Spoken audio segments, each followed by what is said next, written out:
Տրամպի գլխի մեջ հիշեք ինքը մոտ 80 տարեկան է արդեն եւ իր աշխարհա հայացքը ձևակերպվել է սարապատերազմի ժամանակ, այն հատկապես այն ժամանակ, երբ որ Kissinger-ն էր վազում Չինաստան, Ռուսաստան, Ամերիկա այդ հարաբերություններն էր դասավորում եւ այդ մեծ քայլերը արեց, այսինքն ինքը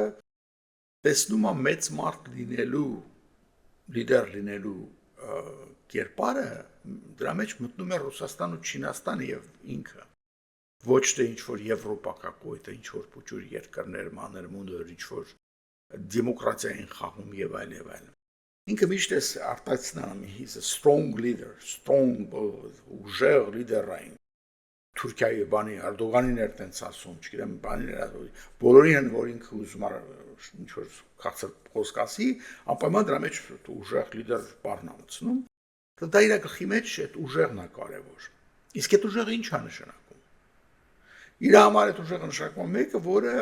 չի վերահսկվում ինչ որ պարլամենտ, ազգային ժողովրդի բաներով, հա, ինքը պետք է միանձնյա իշխի որոշումներ կայացնի եւ այլ ոչ թե սրաներան տակ ընկնի։ Իր գլխի մեջ իրան շատ պետք է որ ինքը այդ ուժեղ մարդկանց ակումբի անդամ դառնա, ոչ թե լինի ինչ որ ազատ աշխարհի լիդեր, չգիտեմ ինչ, ինչ պարապ խոսքեր եք խոսում։